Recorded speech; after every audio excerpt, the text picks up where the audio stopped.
It's Thursday, so that means it's time for another edition of the NHL Power Rankings, voted on by the hosts of the Locked On NHL podcast. It's coming your way right after this. You're Locked On NHL, your daily podcast on the National Hockey League. Part of the Locked On Podcast Network, your team every day.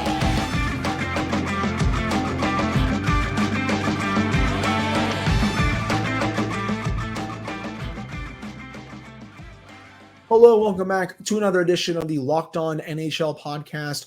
I'm Hunter Hodes, one of the hosts of Locked On Penguins, joined by Gil Martin, the host of the Locked On Islanders podcast. Gil is pinch hitting yet again this week. We're hoping to have a full-time replacement for Jay pretty soon, but Gil, really appreciate you coming on to pinch hit here again. As always, thank you all so much for making this your first listen/watch of the day. And today's episode is brought to you by FanDuel. Make every moment more. Right now, new customers get $150 in bonus bets with any winning $5 moneyline bet. That's $150 if your team wins. Visit FanDuel.com/lockedon to get started. So, Gil, we got them. The power rankings are in as voted on by the hosts of all of the NHL podcasts on the Locked On NHL network. And let's start with the Metropolitan Division here. No surprise who is at the top, the New York Rangers. They are kicking a lot of butt under Peter Laviolette. They're on a 5-game winning streak. They just went on that massive road trip out west and just kicked all those teams' butts, honestly. And they're playing some really good hockey right now. And this is honestly what you see with a lot of teams under Peter Laviolette when he first gets hired. He usually can get results right away. It's usually maybe 2, 3, 4 years after where the results start to get a bit stale. But right now, he has the Rangers playing really good hockey, both offensively and defensively. No surprise that they're at the top of the Metropolitan Power Rankings here. Yeah, no shock. And, this team looks more balanced than they have in the past. You always were worried about scoring depth. They seem to be getting more of it. And the fact that 7 of their 9 games have been on the road, including, as you mentioned, the long West Coast road trip, makes this 7-2 start look even more impressive. Agreed. And they're getting contributions from everyone on the lineup. Panarin has 15 points in 9 games. Adam Fox is playing like one of the 3 best defensemen on the planet. Mika Zibanejad's been great. Kreider already has 6 goals. You have the kids really stepping up. For example, Alexei Lafreniere, 4 goals in his first 9 games. Vinny Trocheck hasn't been bad. They're getting contributions from everyone in the lineup. And of course, Igor Shesterkin in that has also been very good. Outside of them, you have the Devils and the Hurricanes rounding out the top 3. No surprise, the Hurricanes have woken up. They've won 3 straight after starting out the season 3-4. They've got Svechnikov back. They're firing on all cylinders right now. It was only a matter of time, I think, Gil, before the Hurricanes woke up. And then for the New Jersey Devils, they're also playing very well. 5-2-1. They've won 2 in a row. The difference between these two teams, power rankings wise, was less than 1 vote. Basically, if you look at who voted for who, again, no surprise overall by the top 3, and with how the Hurricanes woke up and the Devils continuing their strong play as well. Yeah, no question. And Carolina, the thing that surprised me was how many goals they were giving up early in the season, and yet they're starting to round into form. And you sort of have to know that a Rod Brind'Amour team is going to get back to its consistently good play over time. The Devils have 2 games in hand on Carolina, and they're only a point back. So I think we'll see some more good things from the Devils in the short run. I agree. And especially on the Carolina situation, they were giving up quite a lot of goals. And that's usually something you don't see from Rod Brind'Amour's system, and especially with how deep Carolina is defensively. It was just a bit odd to see, but they're rounding into form. Some teams have slow starts, but they're waking up at least a little bit. Outside of that, you have the Islanders at number 4, followed by the Washington Capitals. The Islanders, Gil, I'll let you mainly have the talk with this one. 4-2-2. They've lost 1 in a row, but still 4-2-2 to start the year. Are you okay with them being in the number 4 spot in the Metro right now? I am. I think that's roughly where they belong. The big thing about the Islanders just remains sort of inconsistency. Yeah. And, they're giving up a lot more shots and quality scoring opportunities than they normally would. I think Lane Lambert is still trying to figure out his line combinations, and the injury to Scott Mayfield has hurt them a bit defensively. But boy, have the 2 goaltenders, both Semyon Varlamov and, of course, Ilya Sorokin, played well, and that's why they are where they are. Sorokin is, I continue to say it, man, he's insane.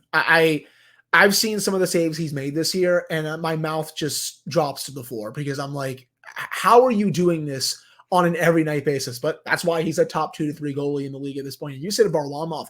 Yeah, he's been also very solid this year too. And if that tandem continues to play like that, again, the Islanders are going to be a tougher out than maybe even I anticipated heading into the year. The Capitals, they come in at number 5 right now. The Caps are 4-3-1. They've at least woken up a bit. They've won 3 in a row after that really bad 1-3-1 start, but it may get a bit difficult going forward. We saw the Nicholas Backstrom news. Yeah. On Wednesday, Gilly's taking some time away from hockey, dealing with his injury situation. I hope he's able to play again because he's such a fun player to watch. He's probably one of the most underrated players of this generation. Just a great playmaker, especially on the right half wall in the Capitals power play. But just overall, his vision on the ice has been top tier. There's no doubt. I think he's going to be a Hall of Famer.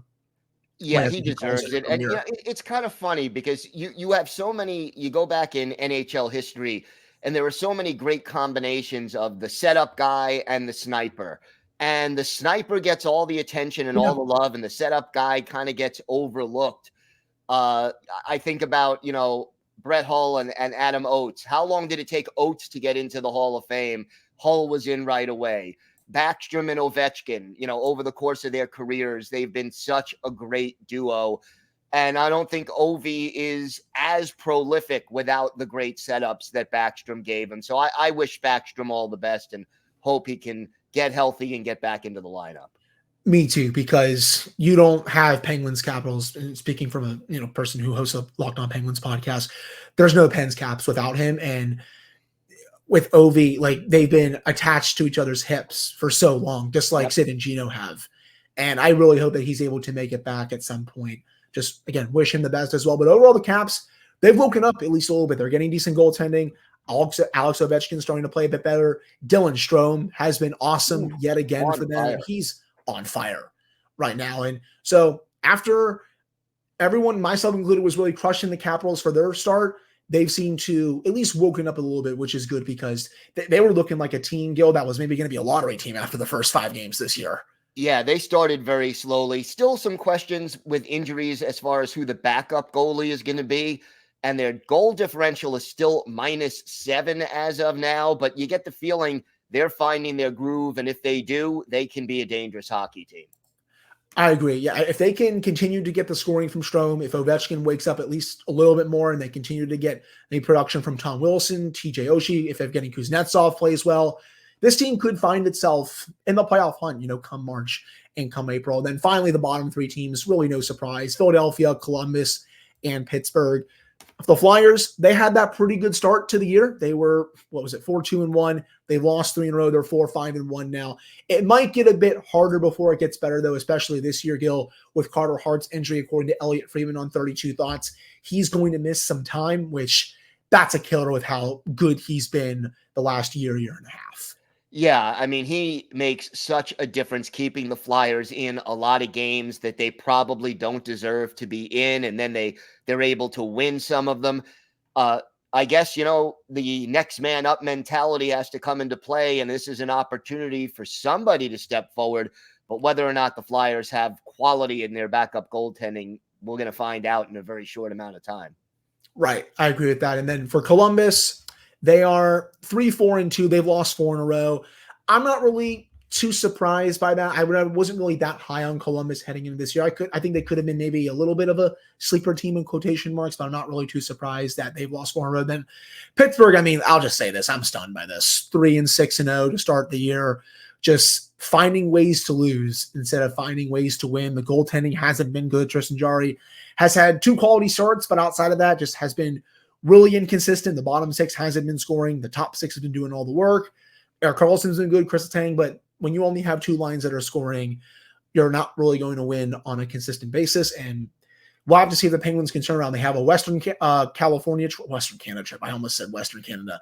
They have the California trip, coming up on Saturday, starting with the San Jose Sharks, a team that has yet to win a game. So I know a lot of people in this fan base are expecting the Sharks to get that win against the Penguins. But if they really want to turn this around, it starts on Saturday against the Sharks. Are you concerned that, goaltending and depth scoring, which were the two issues the Penguins had last year, seem to be the same issues they're having now? Yes, I do think so. And the third line, I will say, has been a bit better ever since Radim Zohorna was called up. He's injected some oomph into it and really just given it a spark that it didn't have when Jansen Harkins was on that line. He has a couple goals. Lars Eller has had a goal since he was called up. Drew O'Connor, I think, has looked better.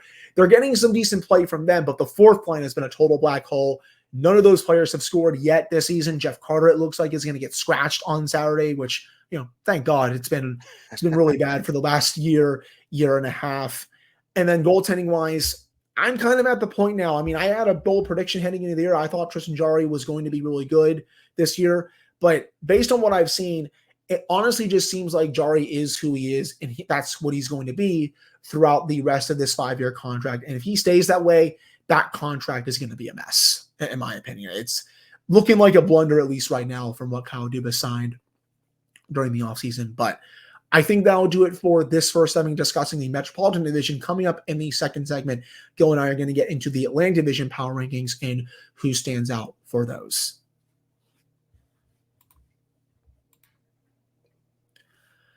All right, before we get to that, though, we got to tell you all about Sleeper, the official daily fantasy app of the Locked On NHL Network. Sleeper is our number one choice for daily fantasy sports and especially daily fantasy hockey, because with Sleeper, you can win 100 times your cash in daily fantasy hockey contests. You can do this with your friends. You can do this with your family. Heck, you can even do this by yourself if you want to. You can also do daily fantasy NFL, NBA, MLB, at least when the season starts next year. Congratulations to the Texas Rangers on winning the World Series on Wednesday night. And you can also do college football. All you have to do is pick whether studs like Connor McDavid, Alex Ovechkin, Sidney Crosby, Nathan McKinnon will record basically their stats. Goals, assists, you can even do plus minus if you want to include goalies like Ilya Sorokin or Igor Shesterkin. You can do saves and all that good stuff. And all you have to do, use promo code LOCKEDONNHL, and you'll get up to a $100 match on your first deposit. Terms and conditions apply. That's code LOCKEDONNHL. See Sleeper's terms of use for details and locational availability. All right, we're back here on this Thursday edition of the Locked On NHL podcast. I'm Hunter Hodes, joined by Gil Martin. So let's get into the Atlantic Power Rankings for this week. And no surprise at the top, the Boston Bruins, 8-0-1. This is just absolutely nuts, man. It really is. The fact that they continue to do this with no Patrice Bergeron and no David Krejci is honestly a sight to behold. So far this season, David Pastrnak is on a mission. 8 goals, 14 points in 9 games. Brad Marchand has also had a point per game. Charlie McAvoy's been incredible. Those three have really been carrying the load for the Bruins. And then obviously in net, you have Linus Ullmark doing a really good job with his stats. I mean, he has a .939 save percentage this year. Jeremy Swayman has a .957 save percentage this year. The Bruins continue to get away with this, even without David Krejci and Patrice Bergeron. And it's honestly incredible. Jim Montgomery, I think, is doing a really great job with this team. And their star players in net and up front, and even on the back end with McAvoy, are doing one heck of a job. This team is really good to start this year. Oh, yeah. Unbelievable. And then, I mean, what kind of a situation is that to have, Ullmark and Swayman almost like competing to see who can outdo the other one. Right. And they're both doing the job. There are so many goaltending starved teams right now. I mean, you talked about the Penguins. How about the Lightning? I mean, there are teams begging for goaltending help, and they have 2 goalies who are just on top of their game right now. And on my show over the summer with my co-host Patrick Amp, I was advocating for the Penguins to go after one of those guys, whether it's Ullmark or Swayman, because I know the Bruins had their cap issues over the summer. I'm like, go get one of them, because I knew how good both of them were. Well, we're seeing just how good both of them are now. Even though it's a small sample size this year, both Ullmark and Swayman were unbeatable last year, and you're seeing that carry over to this year. And going forward outside the Bruins, the Red Wings have been awesome to start the year. They're second in the power rankings as voted on by the Locked On NHL hosts. But 6-3-1, you're thinking, oh, we should be in first right now. Well, there's that team in Boston that's playing really well. The Red Wings, 6-3-1, as I just said, getting scoring from all over their lineup. They're also getting great goaltending.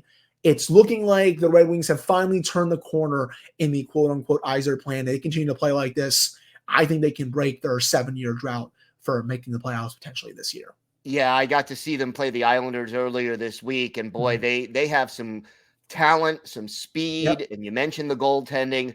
They're not going away anytime soon.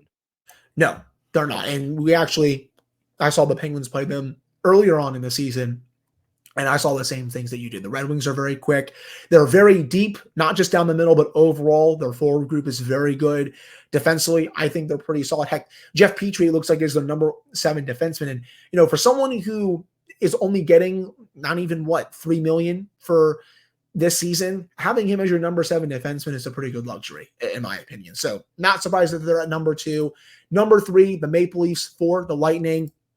Both teams have been pretty solid to start the year. The Maple Leafs 5-3-1. They've lost a couple games in a row. The Lightning, they're treading water. 4-2-3, below 500 if you take out the loser point and you just add it on to the regular losses in regulation. But they're doing what they need to do, I think, Gil, before Andrei Vasilevskiy comes back later on this season. And if they can continue to do that and stay in this race until Vasilevsky's ready to return, they should be just fine.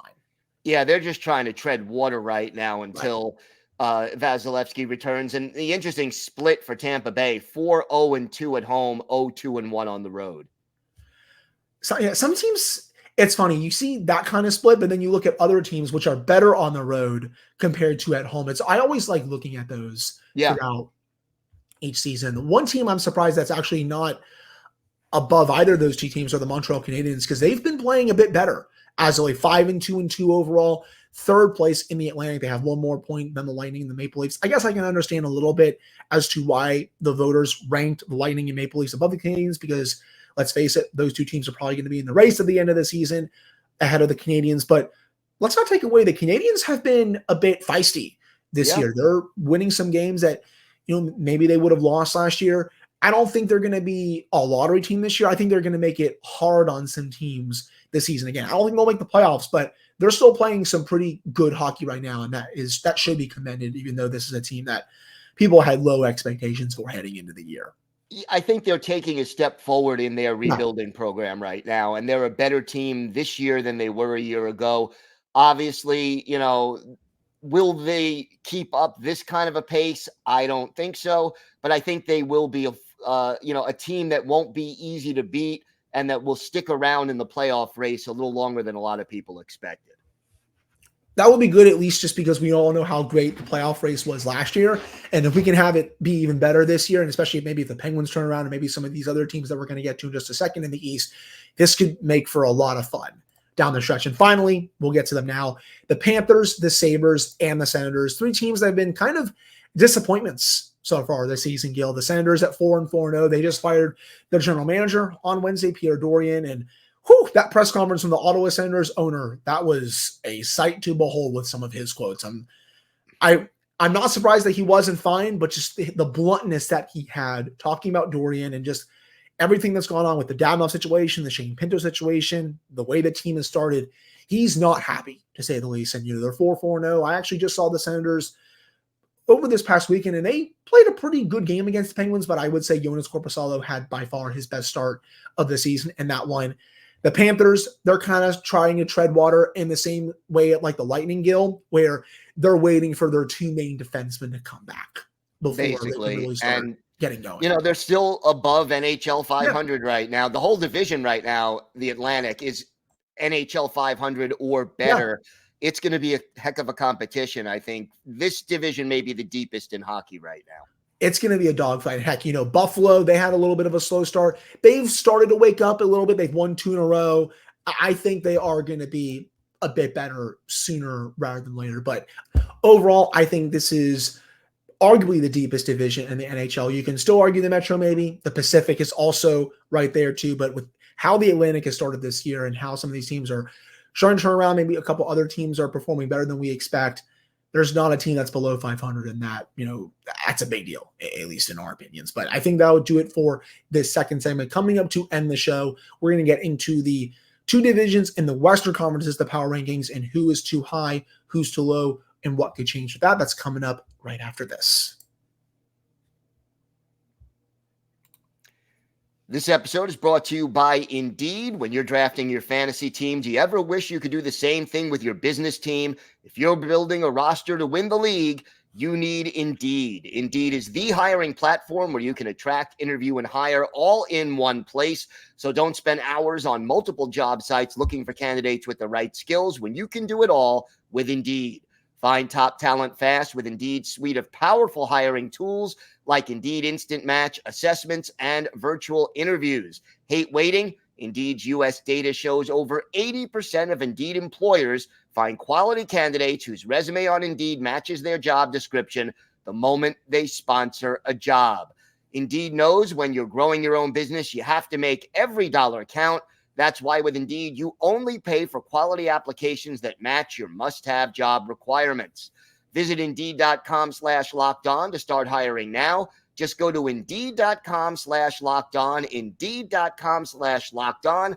Terms and conditions apply. Cost per application pricing not available for everyone. Need to hire? You need Indeed. Today's episode is also brought to you by our friends at FanDuel. Score early this NFL season with FanDuel, America's #1 sportsbook. Right now, new customers get $150 in bonus bets with any winning $5 moneyline bet. That's $150 if your team wins. If you've been thinking about joining FanDuel, there's no better time to get in on the action.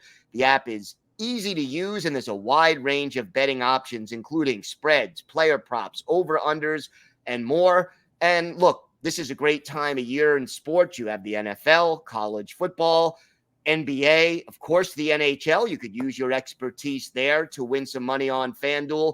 So visit FanDuel.com/lockedon and kick off the NFL season. That's FanDuel.com/lockedon. FanDuel, official partner of the NFL.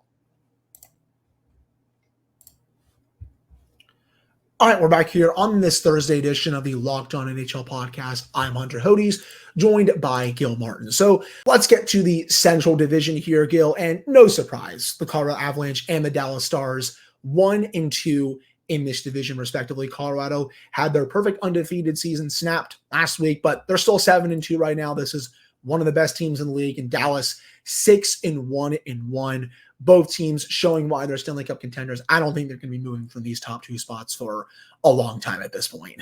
Yeah, these are the two teams that are sort of in a different tier than the rest of this division. And you get the feeling, 1 point separates them right now, and Dallas has a game in hand. You get the feeling that race will go back and forth throughout most of this season. I agree. And then the rest of this division right now, it seems like, as the kids like to say, it's a whole lot of mid right now. You have the Winnipeg Jets 4-3-2. They've lost a couple games in a row. They're coming up in our number 3 spot. Arizona's at least playing better this year, 4-4-1. Congratulations to Logan Cooley. He got his first NHL goal this week. Nashville's 4-5. Minnesota's had a really bad start. They lost 3 in a row, 3-4-2. St. Louis is 3-4-1, and then the Blackhawks are 3-6. Every other team in this division is 500, a little bit below 500. The race for that third spot, for that playoff spot, it's wide open right now outside of Dallas and Colorado. I'm curious to see who wants to take that opportunity, because Minnesota has really struggled out of the gate, and that leaves an opportunity for a team like an Arizona, like a Winnipeg, that a lot of people weren't really that high on heading into the year, but hey, maybe there's a chance that one or both those teams could make the playoffs this year. Everybody always writes off Winnipeg, and they always end up hanging around. They may not be an elite team, but they're good enough to hang around, and I think Connor Hellebuck has a lot to do with that. And Arizona, one of the more improved teams in the league, a lot of young talent. They're probably still a year away from real playoff contention, but they're surprising a lot of people early on this year. I agree, and I think Arizona, with Keller, with Logan Cooley, and I think when Jason Zucker comes back, they have a pretty formidable top 6. In my opinion. And they do. And the thing is, 9 games in, they're 4-4-1. Yeah. Their goal differential is +6, which means that they may be a little better than their record indicates. They're playing well defensively, and they're getting good goaltending from Vejmelka. Yes. In that. So this should be a team that I think people keep their eye on this year. Winnipeg, I think you said it, they at least have the scoring that can keep up with some of the other teams in the league, and they do have the great equalizer in net in Connor Hellebuck. The ageless wonder, I think, at this point. And no matter how old he gets, and he's not even really that old right now, he's always, I think, going to be one of the best goalies in the league. But this division, very just odd, to say the least. You have Nashville at number 5 on the power rankings. Arizona being at 6 is honestly, I think, a little bit disrespectful. They should be moved up, I think, above Nashville and Minnesota, in my opinion. They should be at least number 4 in these power rankings. I don't like them. They're at number 6. I'm surprised Minnesota is struggling as much as they are. I just thought they would be the third team in the division, but right now they just look out of sync and haven't seemed to find their identity yet. Agreed. And I do think it's eventually going to come at some point this year. I think this Wild team is too talented to struggle this much and to miss the playoffs. I think they will figure it out. And then at the bottom, Gil, St. Louis and Chicago.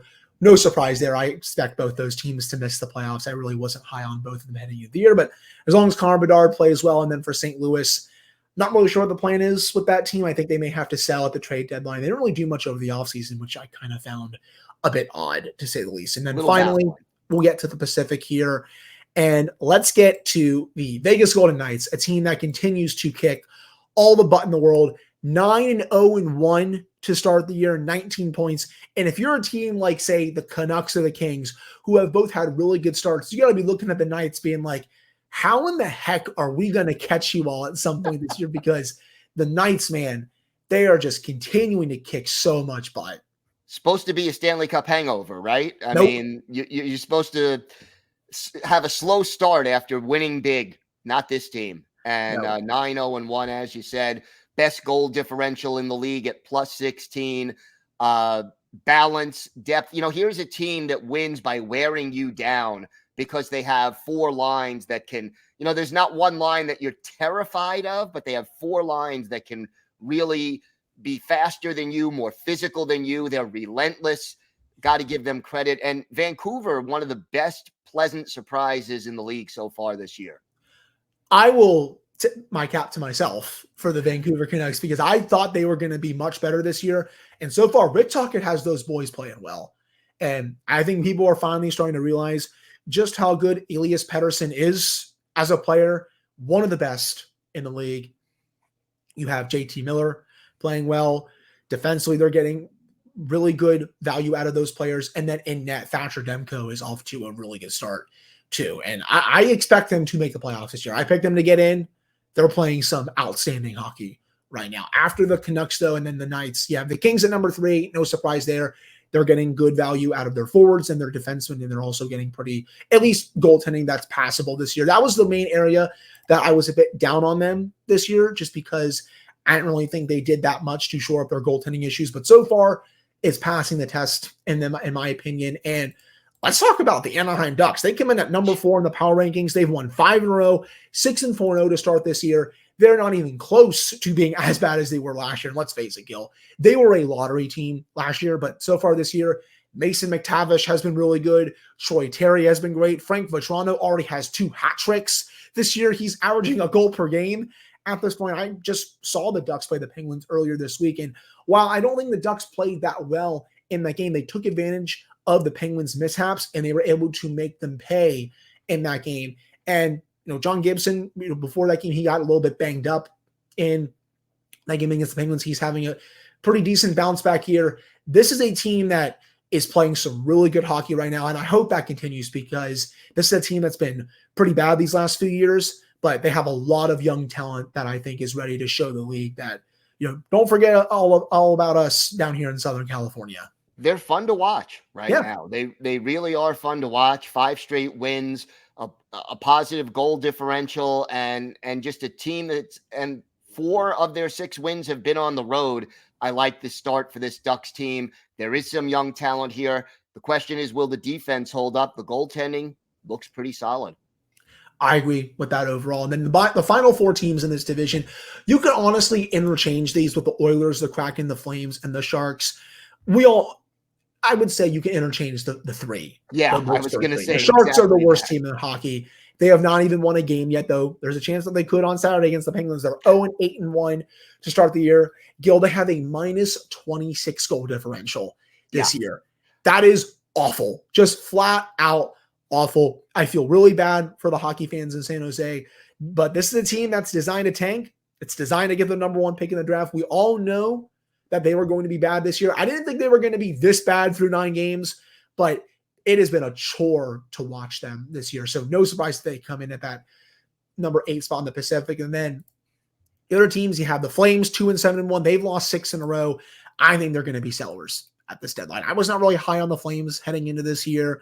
I thought they were mid at best, but they've been way worse than mid to start the year. And if they do decide to sell and this continues to go south, they will have some good players that they could potentially dangle at the deadline, like a Noah Hannafin, like an Andrew Mangiapane, like an Elias Lindholm. They have some serious talent on this team, and to see it not performing right now, it's a major disappointment in my opinion. Yeah, no question. And their crust Alberta rivals, the Oilers, not doing much better, although they did win the Heritage Classic. There's a team that is so offensively talented, especially. They are having trouble getting out of their own way so far this season. I think they will bounce back over time, but very disappointing start to say the least. I agree. And now that Connor McDavid is back, I do think they're eventually going to figure it out. But man, they've gotten some putrid goaltending this year, especially from Jack Campbell. He's been awful for the Oilers. And I do think that they will be able to figure it out. The Flames, though, probably not so much. And then the Sharks, obviously not. Then the Kraken, though, Gil, 3-5-2 to start the year. Again, I do think this Seattle team, it's better than what we've seen. I don't think they're as good as what we saw last year, though. I think the Kraken overall, they're a mix from what we saw last year and what we saw from their first season. Yeah, I don't know if that's going to be good enough to make the playoffs, but I really don't think they're this bad. Yeah, no, I don't either. They surprised a lot of people last year, maybe arrived a year ahead of schedule. Yeah. This year, they're not going to surprise anybody. They're sort of taking a step back. They have to figure out their identity and play more consistent hockey. They haven't been able to do it. The thing that concerns me most about them, the -10 goal differential, it just doesn't look good for a team that looked so good at the end of last season. Agreed. Yeah, and this is the team that was getting complimentary scoring from everyone in that lineup last year. And you're seeing it in spurts this year, but just not enough just yet. And they're going to have to obviously get that goal differential up, get better goaltending, and just honestly start getting the results that we saw them get last year. But I think that will do it for this Thursday edition of the Locked On NHL podcast. Gil, thank you so much for pinch hitting yet again. I really appreciate it. And you'll be back on the Locked On NHL show on Friday with Rachel of Locked On Flyers. So look for that on Friday. But again, thank you all so much for tuning in. Really appreciate it. We'll be back with another episode of the Locked On NHL podcast tomorrow.